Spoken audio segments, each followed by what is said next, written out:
মধ্যমগ্রাম পৌরসভার 12 নম্বর ওয়ার্ডের 9 নম্বর রেলগেট অঞ্চলে স্বামী বিবেকানন্দের 164তম জন্মদিন উপলক্ষে টুপাই মোদক ফ্যান্স ক্লাব এবং সমাজসেবী সংগঠন মাসের যৌথ উদ্যোগে প্রায় 5 শতাধিক মানুষের বিনা ব্যয়ে স্বাস্থ্য ও চোখ পরীক্ষা শিবিরের উদ্বোধন করেন পশ্চিমবঙ্গ সরকারের খাদ্য ও সরবরাহ দপ্তরের মন্ত্রী রথীন ঘোষ। প্রধান অতিথি হিসেবে উপস্থিত ছিলেন মধ্যমগ্রাম পৌরসভার পৌরপিতা নিমাই ঘোষ। এই অনুষ্ঠানে 4 জন প্রতিবন্ধী ব্যক্তিদের হুইল চেয়ার প্রদান করা হয়। বিনামূল্যে চশমা দেওয়ার ঘোষণা করেন বিশিষ্ট সমাজসেবী টুপাই মোদক। মাননীয় মন্ত্রী তার বক্তব্যে ধর্মের নামে বিভাজনের রাজনীতির নিন্দা জানিয়ে মানুষের মধ্যে অসাম্য বঞ্চনার বিরুদ্ধে গর্জে ওঠার আহ্বান জানান।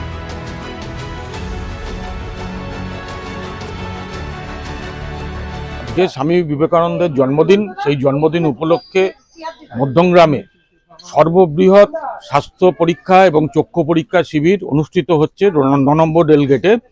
এর মূল উদ্যোক্তা হচ্ছে টুপাই মোদক ফ্যান্স ক্লাব এবং মধ্যমগ্রামের আরেকটি সমাজসেবী সংগঠন মাস। কারণ স্বামী বিবেকানন্দ বলেছিলেন, জীবে প্রেম করে যেই জন সেই জন সেবিছে ঈশ্বর। সেই বীর সন্ন্যাসীর এই বক্তব্যকে আমরা সামনে রেখে আমরা আজকের দিনটাকে এইভাবেই উৎসর্গ করতে চাই।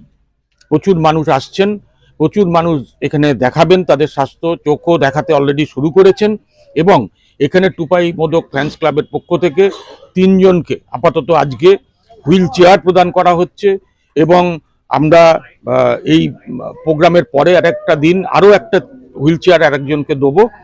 আর আমাদের এই পক্ষ থেকে আজকে যে চক্ষু পরীক্ষা শিবির হচ্ছে সেখানে যারা একদম দুস্থ, যাদের কোনো অর্থনৈতিক সঙ্গতি নেই, তাদেরকে আমরা টুপাই মোদক ফ্যান্স ক্লাব এবং মাসের পক্ষ থেকে বিনামূল্যে চশমা প্রদান করি। মেসেজ একটাই, সেটা হচ্ছে যে আজকের দিনে আমাদের সবার উপরে বিবেকানন্দের আদর্শেই আমরা সবাই উদ্বুদ্ধ, কিন্তু বিবেকানন্দের আদর্শে যেভাবে টুপাই মোদক এই অঞ্চলে দাঁড়িয়ে, মধ্যমগ্রামের অঞ্চলে দাঁড়িয়ে বিভিন্ন প্রান্তের পিছিয়ে পড়া আর্ত বঞ্চিত মানুষের পাশে যেভাবে দাঁড়াচ্ছে, আজকে সেইভাবে টুপাই মোদককে অনুসরণ করে যাতে যুব সমাজ আরও এগিয়ে যেতে পারে, আরও কর্মবীর হতে পারে, সেই বার্তাটাই আমি মানুষের কাছে মনে করি যে স্বামী বিবেকানন্দের আজকের এই জন্মদিনে 164তম জন্মদিন আমরা পালন করছি। এই জন্মদিনে এই কাজ করাটা খুব বড় জরুরি, কারণ বিবেকানন্দ সারা জীবন ধরে সেবা, যখন কলকাতায় প্লেগ হল সেই সময় প্লেগ রোগীদের সামনে যাওয়ার মতো কারোর অবস্থা ছিল। বিবেকানন্দ সবকিছু উপেক্ষা করে ওই প্লেগ রোগীদের চিকিৎসা করলেন। অনেকে ভয় দেখিয়েছিল তুমিও মরে যেতে পারো, কিন্তু ভয় পান না। এবং তিনি আজকে তার জন্মদিন 164তম জন্মদিন পালন করছে। 39 বছরের 4 মাস বয়সে তিনি আমাদের থেকে চলে গেছেন।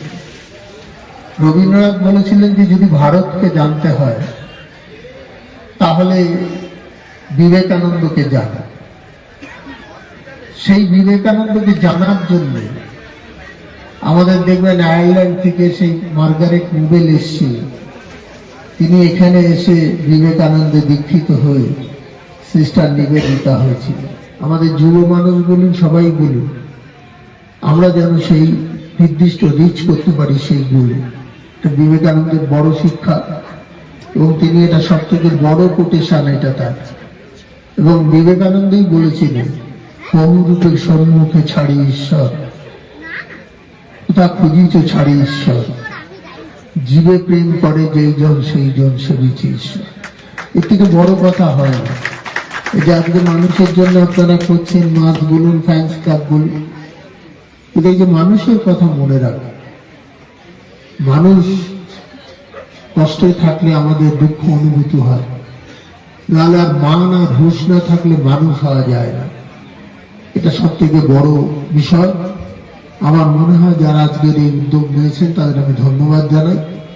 এবং এমন একটা দিনে নিয়েছেন যে দিনে বিবেকানন্দের সেবার কথা, বিবেকানন্দের সমস্ত কর্মক্ষমতা তিনি প্রয়োগ করেছিলেন মানুষদের জন্য, সেই দিনটাকে আপনারা বেঁচেছেন, তার জন্য আপনাদের ধন্যবাদ।